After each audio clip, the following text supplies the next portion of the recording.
Welcome to Mission Evolution Radio Show with Gwilda Wiyaka, bringing together today's leading experts to uncover ever-deepening spiritual truths and the latest scientific developments in support of the evolution of humankind. For more information on Mission Evolution Radio with Gwilda Wiyaka, visit www.missionevolution.org. And now, here's the host of Mission Evolution, Miss Gwilda Wiyaka. How many of us have grown up in the shadow of a depressed parent? What's the lasting damage? But most importantly, how do we move beyond it? Mission Evolution Radio TV show is coming to you around the world on the X Zone Broadcast Network, xzbn.net. With us this hour to explore the devastating impact of being and growing up with a depressed parent is Dr. SHOSHANA Bennett. Following life-threatening postpartum depressions, Dr. Bennett helped pioneer the field of maternal mental health in the U.S. She founded and led national and international organizations, plus authored 4 books on the topic, the latest being Children of the Depressed. As a clinical psychologist and parent advocate, she has educated professionals and the public for over 3 decades, emphasizing prevention and wellness. Dr. Shosh earned 2 master's degrees, a doctorate degree, 3 teaching certificates, and is a licensed psychologist. She has helped over 20,000 parents worldwide. Her website, drshosh.com. Dr. Shosh, thanks for joining us on Mission Evolution. Gwilda. We should have fun with this topic. It's so important, and it hasn't really been covered all that well. You're absolutely right. It's a deep topic. It's a serious topic, but so important. And thank you for doing your show, so we get to educate. It's so important. Absolutely. So, how did you first become interested in depression? You know, I was a special education teacher. I was teaching at the community colleges in the San Francisco Bay Area, and all I did was have a baby, and I lost myself. I had never been depressed before, and my mental health plummeted down to a place that was horrifying for a number of years. Remember that this is back in the 80s, so there wasn't an internet. Nobody had a computer. I couldn't Google anything. So I was surrounded by ignorance and a lot of criticism due to that. And so it really developed out of my personal experience. And I vowed to myself when I found out that other countries were far ahead of us, I started getting my hands on everything that had been translated into English and realized that the United States was far behind much of the world. And that's how my passion, even while I was still depressed and anxious, I had to use it for something good, frankly, or it probably would have destroyed me and my family. I hear you there. So, for our listeners and our audience, what is postpartum depression?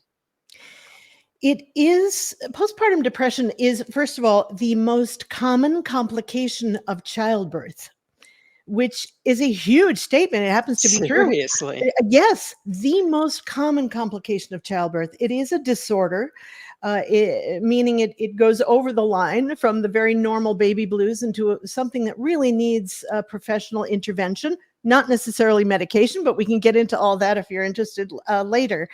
But it does take a plan of wellness, a strategy to move through it. It does not necessarily go away on its own.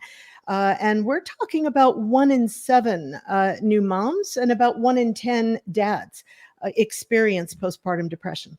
Well, I was just going to ask if it's hormonal related, but if the dads are suffering from it too, there's something else going on. What causes it? Yeah, the reproductive hormones do play a huge role for the biological mother, but that's not the only factor. If there is a previous history of any mental health challenge, it automatically makes a person, dad or mom, high risk. If there's depression in the past, if there's anxiety, if there's bipolar disorder, if there's obsessive compulsive disorder, etc. What's one of the most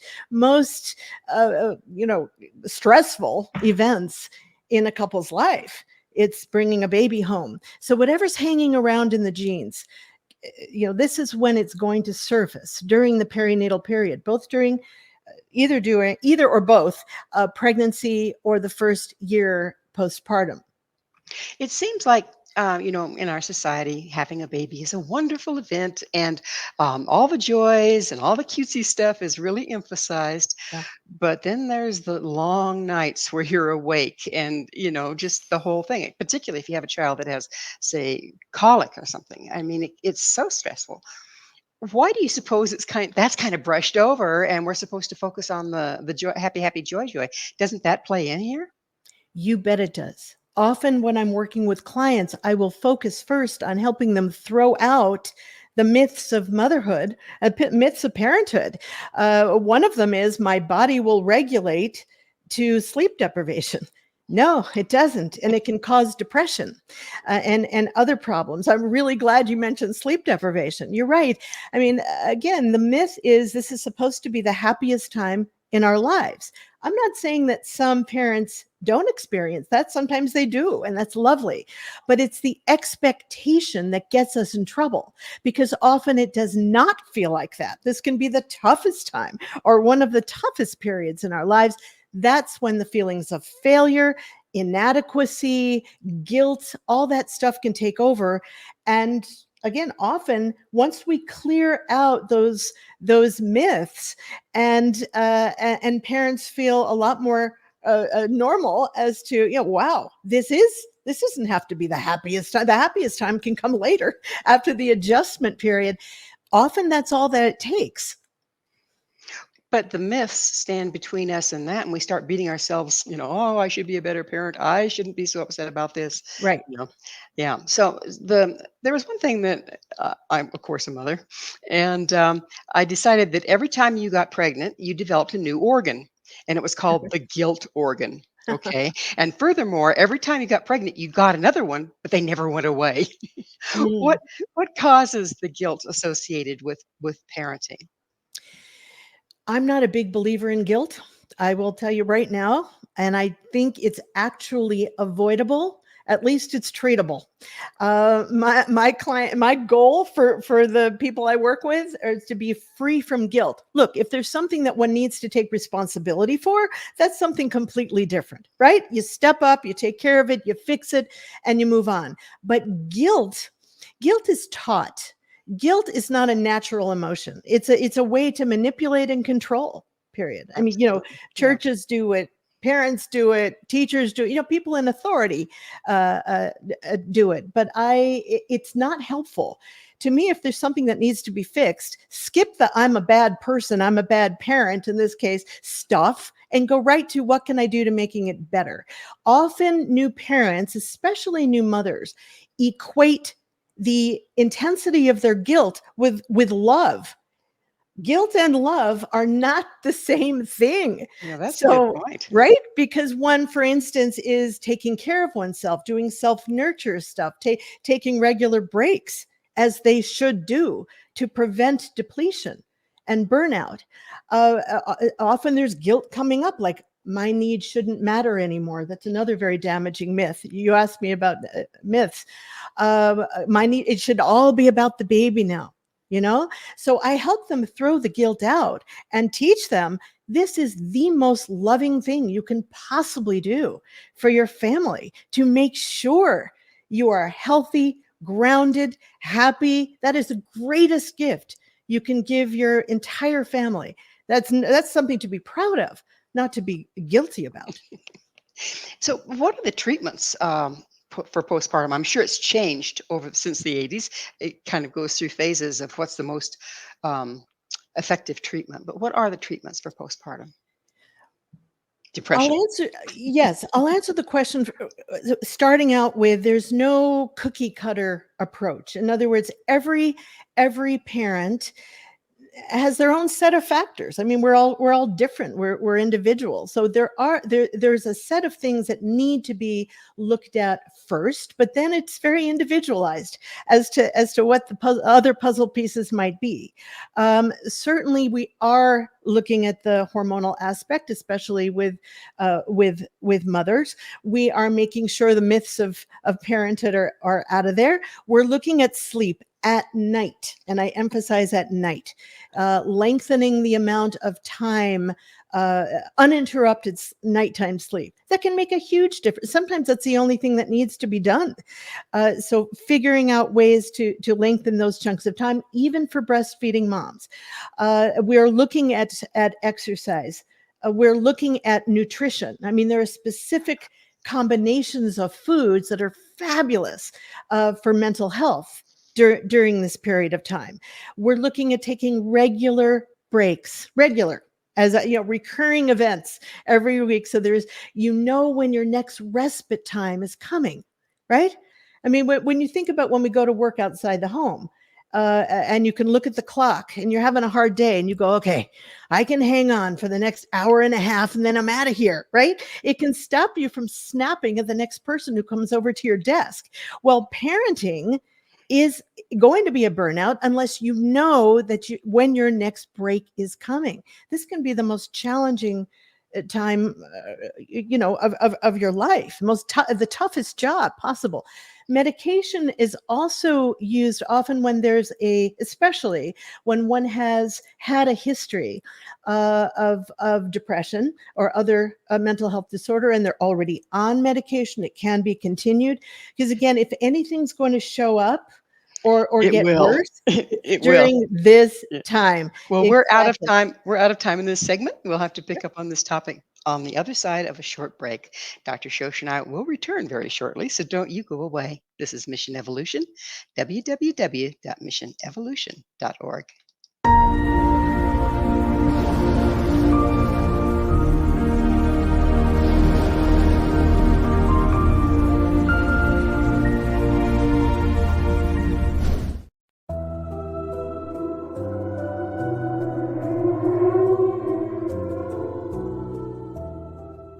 Welcome to Haunted Indian River County by Larry Lawson. Indian River County is an idyllic vacation spot on Florida's east coast, not far south of Cape Canaveral.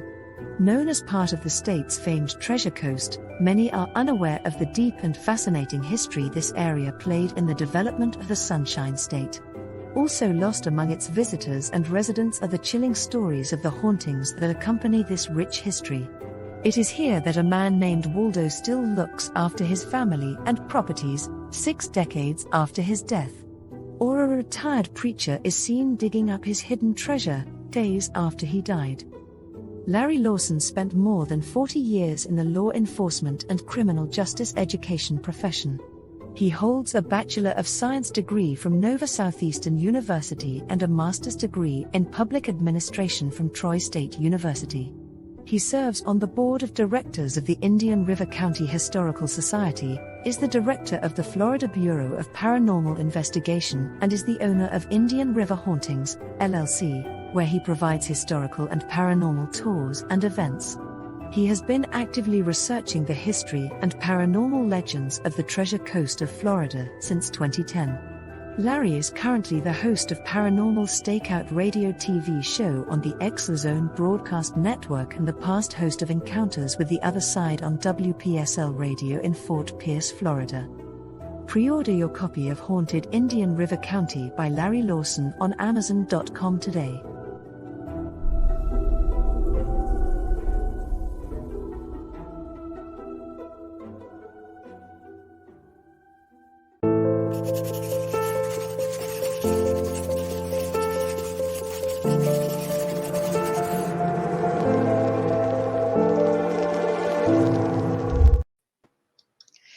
Do you have the baby blues?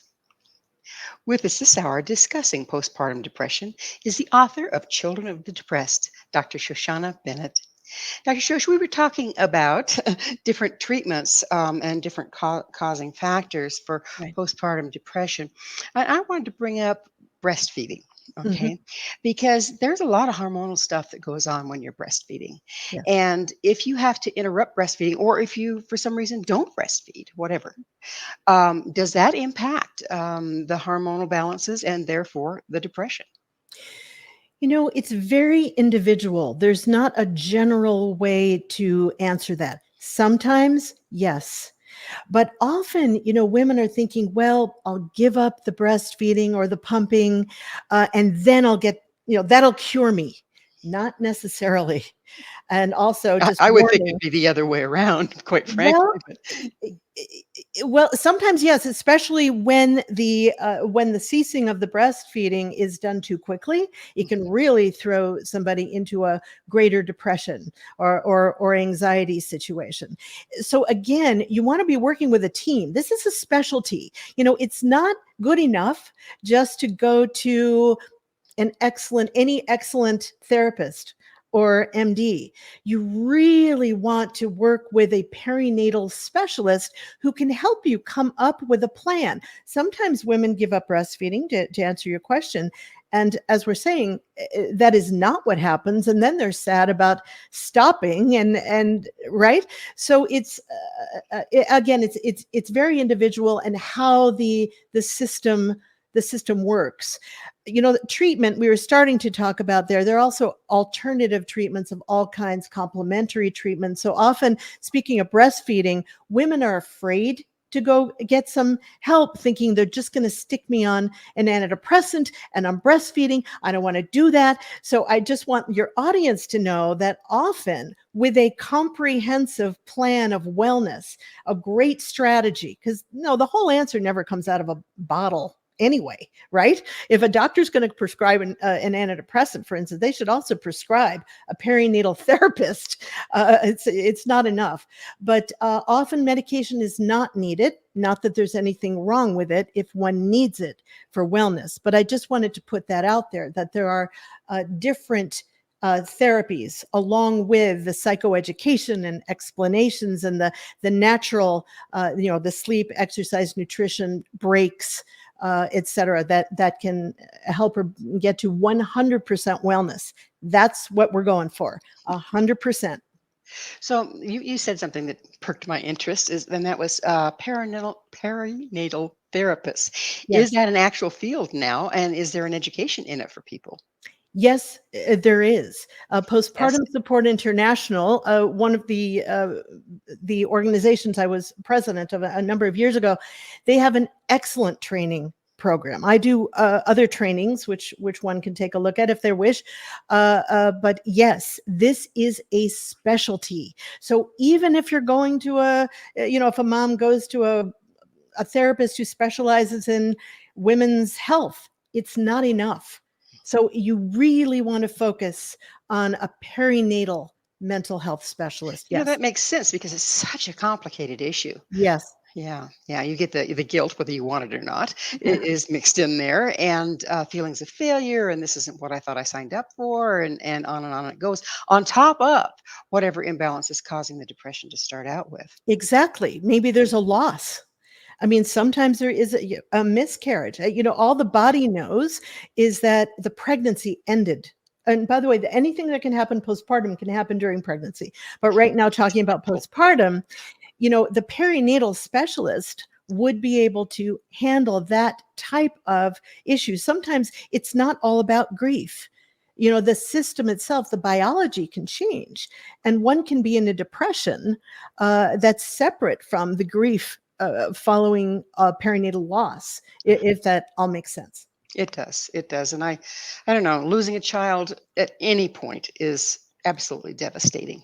My heart goes out to those people, and Yes. it has to throw you off. Yes. Um, how does postpartum depression differ from regular depression? I mean, we know that they're a mixed bag when you get Mhm. postpartum depression, but what's the difference? How can you tell the difference? One of the biggest myths out there, even with psychotherapists who haven't studied this particular area, what you will hear from them is depression is depression. And there's no difference. It just happens, postpartum depression just happens to occur following the birth of a baby. But there's no difference at all. Not true. anybody who has had depression previously and then develops a postpartum depression will tell you these are very different. For one, with the mom, the reproductive hormones, the endocrine system is involved in a way that it isn't at other times in our lives. So for instance, with postpartum depression, mom might feel fine at 10 in the morning, be horribly anxious at 2 p.m., for instance, be depressed as anything at 6. We are up and down and all around. That's one of the hallmarks of the perinatal depression. Usually with the other depressions, it's a constant flat. It's just down all the time. Not true with perinatal. So that is one of the biggest differences. And also treatment can be different. Although one might use, for instance, an antidepressant or some of the alternatives that they might use at other times in our lives, it might be for a very shorter duration. Dosage is different. So again, that's why it takes specialists. So let's talk about the dads, okay? You Okay. wouldn't think that a dad would suffer from postnatal depression, but apparently you said they do. How does that work? What's going on there? They certainly can. Well, first of all, if they have a history of any mental health challenge, even a family history, they are at higher risk. Because sometimes the moms call me and say, "I'm really doing great. I'm really worried about my husband or my boyfriend." 1 in 10, generally, is the statistic for dads. That And many. that many. And if the mom is depressed, his rate jumps up from 24 to 50% chance Oof. of getting depressed. So that's why whenever possible, unless there's a reason not to, I will bring in the partner very early on in treatment to make sure that he has his own support. Because often he's holding down the fort, right? He's the pillar that she's depending on. He's maybe doing the work, and then he's coming home and he's taking care of her and the baby, and maybe he's doing the housework, whatever else. Even she might be on leave, but he is picking up the pieces. And if he doesn't get his own support, breaks and etc., and somebody to talk to and somebody to unload to, he can start to slip down as she recovers.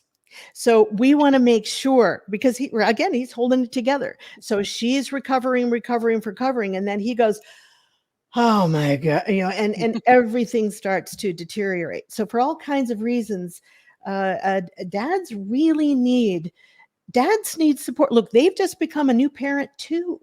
And often in this society, which I'll get into if you'd like me to, we have really done a very bad number on fathers. Oh, yeah, don't get me started. We've done a very bad number on men in general. So, yeah. Correct. So it sounds like it would be a very complicated issue because not only are we dealing with, all the stressors, but also the relationship issue. So, say for instance, if the wife has really been the support for the husband, and all of a sudden all her focus is on the baby, he can feel like he's hanging out in the wind. There's so many interrelationship things that play in there. Is there a special therapy for couples as they're going through this process? Absolutely. And some of us work with couples, and for that very reason, because there are so many factors. I mean, there's the whole romance. What happens to that? I mean, often it just gets snuffed out. That's put way back on the on that burner, right? Because it's all about the baby now, and so the couple can really get lost. He might, yes, feel like a second-class citizen. That happens quite a bit. So there are definite things that the couple needs to do. Yes, the mom needs support, the dad needs support, and they also need to make sure that the intimacy doesn't disappear. And so how easy that is in between diapers and bottles and midnight squalls. Let's talk about grandparents. We have a little time left in this segment. How about grandparents? Do they suffer with depression or anxiety? They certainly can. I work with grandparents quite a bit these days. It never used to be recognized as a thing, just like way back in the 80s when I started to pioneer this field. Moms, we weren't talking about moms either. Yes, grandparents are often raising their children.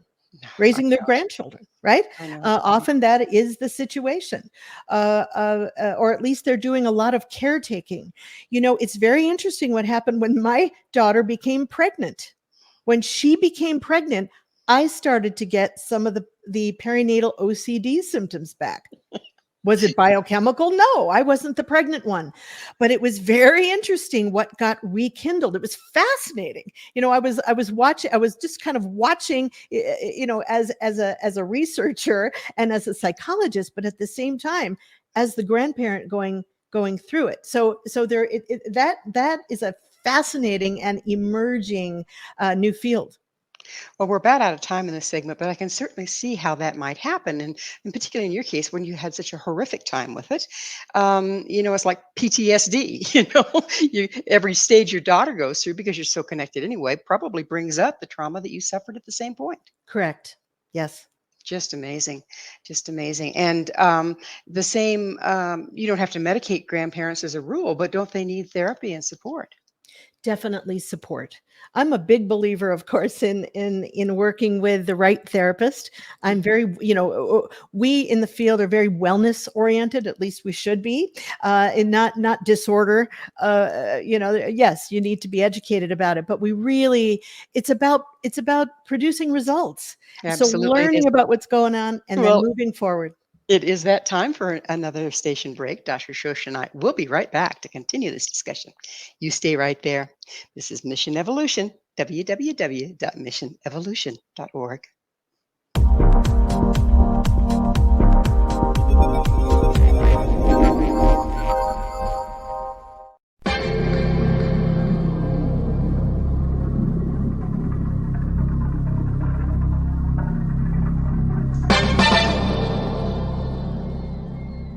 Are you ready to dive into the mysteries of the unknown?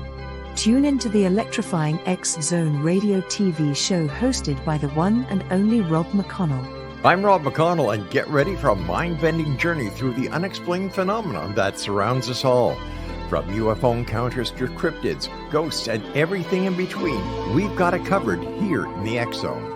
Rob McConnell, the seasoned investigator and renowned radio personality, brings you the most compelling interviews with top experts, authors, and experiencers from around the world. Each episode is an unforgettable exploration into the depths of the extraordinary. That's right, X-Zone Nation. Join me every week as we open the door to the supernatural and explore the strange and amazing stories that will leave you questioning everything you thought you knew. And it's not just radio anymore. With our groundbreaking TV show, you can now witness the sessions unfold right before your eyes. From chilling reenactments to captivating visuals, prepare yourself for a multimedia experience like never before. With a legacy spanning over 2 decades, the X-Zone Radio and TV show with yours truly, Rob McConnell, is your ultimate source for mind-blowing entertainment and thought-provoking discussions.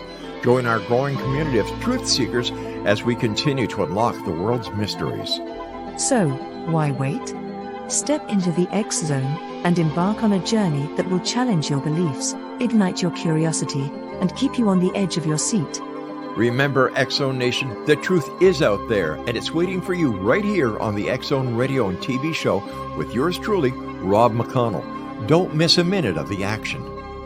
Tune in now on your favorite radio station or visit xzoneradiotv.com to join the adventure. The X-Zone Radio TV show with Rob McConnell, where reality meets the unknown. The X-Zone Radio TV show, unraveling the secrets of the universe, one episode at a time. For more information, visit www.xzoneradiotv.com.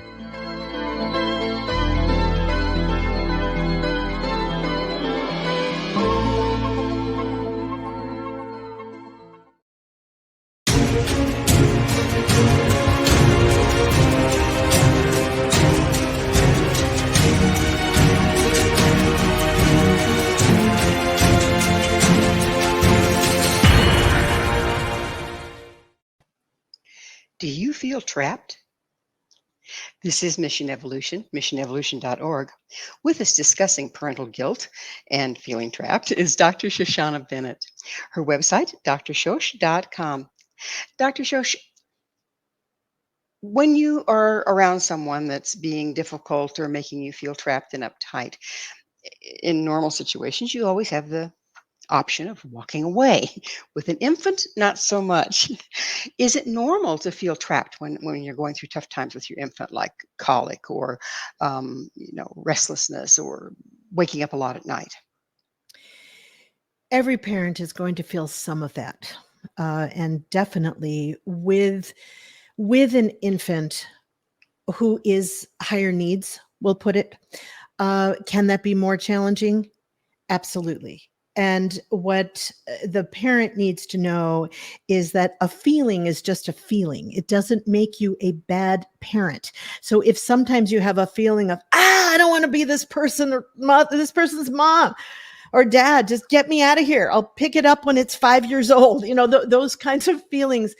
Yes, I will normalize that. But again, it can go over the line if the parent doesn't get proper help and not only be able to vent, but have a real strategy for helping them through. For instance, make sure there's a plan for getting out, physical help, not only emotional help, but who's coming over to help you, who can take over for a night, when are you getting a break so you can go off with your friends. I mean, those kinds of things. So yes, I mean, this happens all the time. It's a matter of degree when we talk about what's very normal as opposed to what needs extra intervention.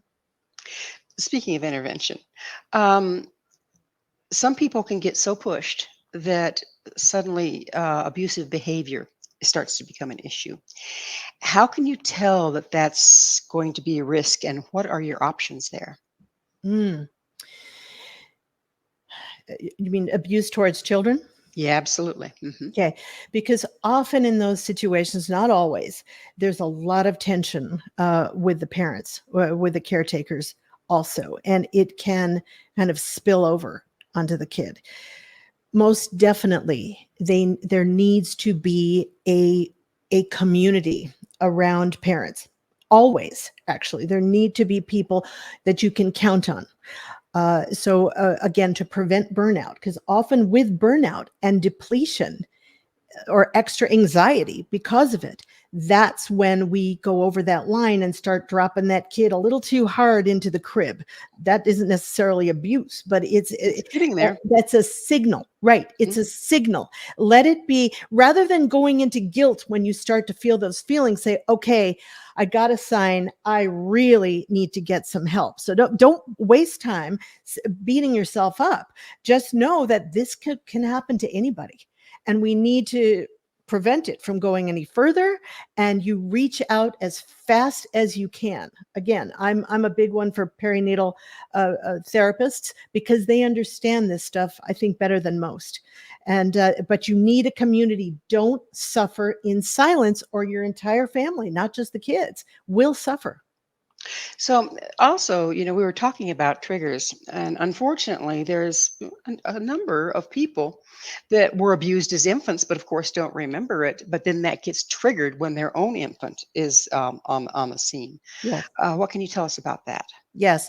And often I will hear from clients, I don't want my depression that I'm experiencing now to leak over onto my child. And that's often why they reach out for help to begin with.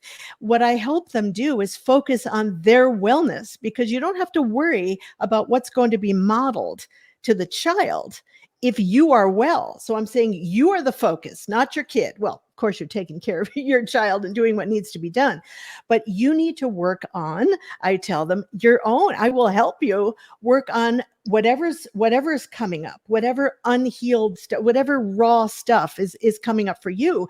Let's get that up and out so you can go on with your happy life, and you will model all the right things to your kid. You don't have to worry about that intergenerational thing that often keeps going time after time.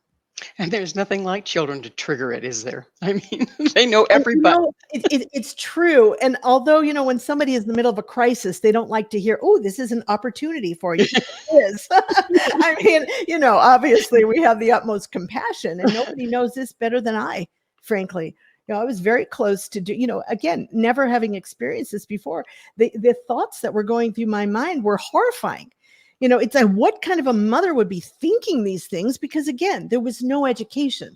So once you teach, here's what's happening, here's why, and here's what you can do about it, and help them step up to take control, make a commitment to their wellness. It's tremendously empowering, because when you're thinking nothing I can do about this, that's when helplessness and hopelessness comes in. You've mentioned several times, having that community, having that support system. But in our modern day society, oftentimes we've moved far away from family. We've been at work, and so the people that are at work are not necessarily geared towards. You take time off for pregnancy, and you're kind of out of sight, out of mind, because it was a work relationship kind of friendship. Where can people find support groups even? It's a great, I will answer that. And often one of the puzzle pieces for many of my clients is because they have moved. They just moved to another state while they were pregnant. Not a good idea if you can avoid it. Then all their support is in a completely different part of the world. Often in faith communities, neighbors, you mentioned family. Sometimes they can be wonderful supports, and sometimes the people we think should be the best supports aren't. So what, often, brainstorming with folks, saying, who came to your baby shower? Who maybe is reaching out, but you say, nah, I don't need that. The whole self-reliance myth. I should be able to handle this myself, right? All of that stuff. I'll help them, get over that, so they can start saying, yes, thank you. When can you come over? Somebody who they might never have thought they would be relying on, and so usually, almost always, there are people. And if not, I will help them find, groups or different agencies. There's almost always somebody or a place that can support. But again, what depression makes us feel alone. So here at the time of our greatest vulnerability, right? We're thinking there's nobody. I'm all by myself. And often I'll say, no, actually, you're not. Remember, you told me about your friend who offered to come and spend a couple of nights so you could get some sleep? How about it? Yeah, it's when we get in that mindset for whatever reason, but particularly probably postpartum, all of our options seem to disappear. It's like, if we're problem solving for somebody else, we got great ideas, but when it's us, it's like we just drop into helplessness, hopelessness, victim, and boy, that's a downward spiral, isn't it? Absolutely. And suicide is a big problem postpartum. It's a huge, that's what we of course need to guard against. That's why I'm a big one for don't suffer in silence. Don't just wait for this to go away. Right? Because often they think, oh, when I get my period again, I'll feel better. Oh, when I stop breastfeeding, it'll go. Oh, when the baby smiles at me, or when I go back to work, whatever. Don't wait. This stuff does not necessarily go away on its own. The faster you get the right kind of support, whether that's medical or just psychological, or a group, whatever it is that you need, get it. Your prognosis is better. It's better for the whole family. Yeah. So a good point here is, so what's the best way to tell if someone is on that slippery slope, yourself or your partner? What are the signs that somebody's starting to slide beyond just the normal, I'm stressed out blues, into postpartum depression? There are two main ways you can tell the difference between the normal baby blues with a disorder when it's gone over the line. The normal baby blues, which most new parents experience, certainly new moms, about 80%, as a matter of fact, it doesn't feel good, but it's mild for one. So the severity is not huge.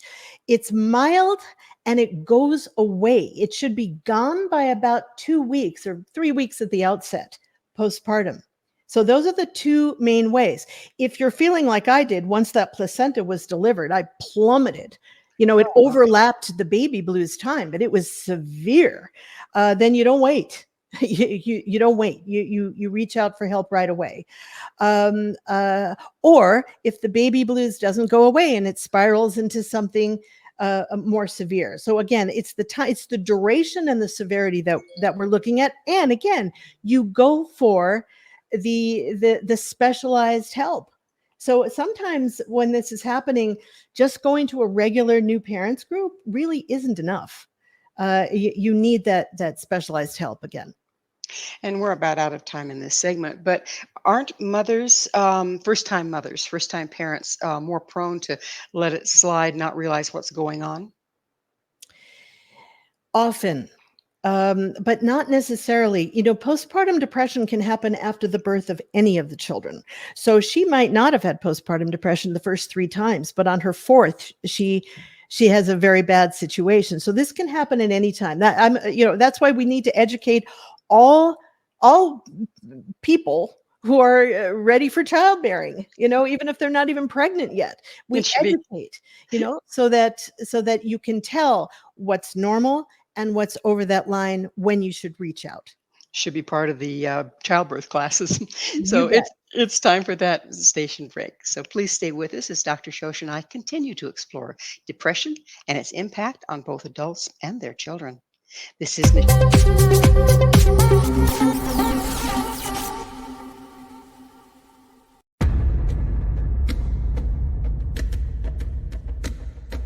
Are you ready for a tale that will leave you on the edge of your seat? Get ready to dive into the gripping memoir by Bart Sibrel titled Moon Man. Bart Sibrel takes you on a heart-pounding journey, unmasking the truth behind America's famous Apollo missions. Prepare yourself for hair-raising encounters with agents from the U.S. government's top secret agencies. In Moon Man, Sibrel fearlessly reveals his real-life espionage adventures, shining a light on one of the CIA's best-kept secrets.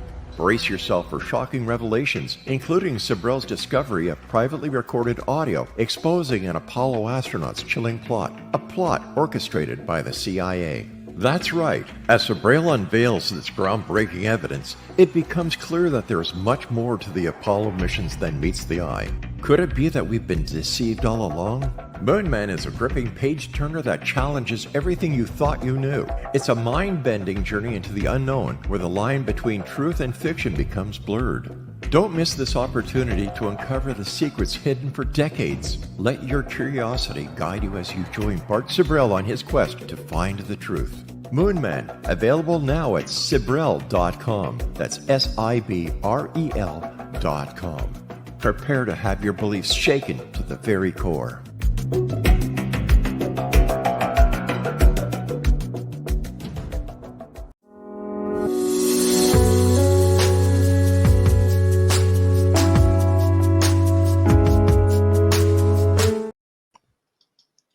Why don't kids come with an instruction manual? This is Mission Evolution, missionevolution.org. We're continuing our discussion with Dr. Shoshana Bennett. Her website, drshosh.com. Dr. Shosh, what are the major myths, what most damaging myths really about parenting? I'm going to launch right from what you just said, that this is instinctive, that parenting is instinctive. That if so, we wouldn't have so many parenting books out there, right? If this were instinctive, maybe intuitive, maybe we can rely on an intuition, but we're not geese. We don't just automatically do stuff out of instinct. We need to learn. More's the pity. Right, because so often there's that that inappropriate, I'll say, guilt of I should know what the cries mean, all of that. And also my needs don't matter anymore. If I love the kid enough, I should be able to do this all by myself. And breastfeeding should always be easy. Women have been doing this for thousands of years, and my life isn't going to change. I'm just going to throw that kid on my back and do that hike up that mountain. Now, I'm not saying that stuff never happens. Sometimes, it's easier than we think. But again, it's the expectations that get us in trouble, because when it doesn't look that way and feel that way and sound that way, that's when the feelings of inadequacy set in. And that's what can often cause depression and anxiety. So Is it easier sometimes for children that aren't the last born or only children because they've seen their parents parenting and they've seen what it's like to have an infant in the house? Can that be helpful? It can be, but I'm going to avoid giving a too general an answer there. It is so dependent on what other factors are happening in the home. But could it be? Yes, it can. And if I may just jump back to the grandparent stuff, when I led the first postpartum depression group. In the country, in my living room in Northern California. Again, there wasn't an internet, but the mothers of my clients, or not my clients yet, the participants in the group, the moms of the women who were depressed, would often come as supports. I would watch their mouths drop open. It's like, oh, I went through this also. And suddenly, it was like all the puzzle pieces for them suddenly fit. They didn't have any help at that time. So again, we're talking about generational things and birth orders and stuff. It's really quite fascinating. But education is at the very, very top of what every new parent or pregnant couple or couple even thinking about pregnancy should have. They should have a flyer in their hand or something emailed to them so that they're not worried about themselves. Because the problem is the lack of education, not the education. Forewarned is forearmed. So if you are a depressed parent and you're in depression and you're doing your best to get out of it and you're doing all the right things, but what can we do in the interim to keep our depression from negatively impacting our children? Not just the one that we just had, but the ones that we've already had. Right. Right. Because the consequences of untreated parental depression, well documented. So again, very important that you get some real help in getting a wellness strategy as fast as possible. You need regular breaks. This is true for all parents, actually. So this can prevent depression, not only help heal it, I'd like to say. So regular, I don't care if it's Monday, Wednesday, Friday from 2 to 4, whatever you need, line up whatever you can for regular recurring respite time for you. Know the people and their numbers, right? Stick it on your phone or whatever. The people you can really count on for emotional support, not the ones that you think ought to, but the ones you really can. You want to nibble throughout the day, some really solid protein with a complex carb, for instance. I won't go into all of that. That's a whole talk in and of itself. But feeding your brain on a regular basis with certain nutrients can make a big difference. Have some respite whenever possible for at least a couple of nights, for even half the night. 5 hours of uninterrupted nighttime sleep can make the difference between depression and no depression. Am I answering your question, by the way? Well, you are, but I think where I'd like to go with it is, next question would be, what are the symptoms? What is the impact? What do we see in our children when they have had a depressed parent? An untreated depression in the parents, Mm-hmm. we often see that kid avoiding. They might be in preschool under the table, not participating. They might be more fearful. There can be neurological problems, developmental problems, psychological problems. They are much higher risk for problems, certainly by the time they're teenagers. So it is serious when parents do not get help. So that's why I'm saying, so much of this can be avoided. Get help, not only for yourself, but for the rest of your family, so that you don't pass down those kinds of things.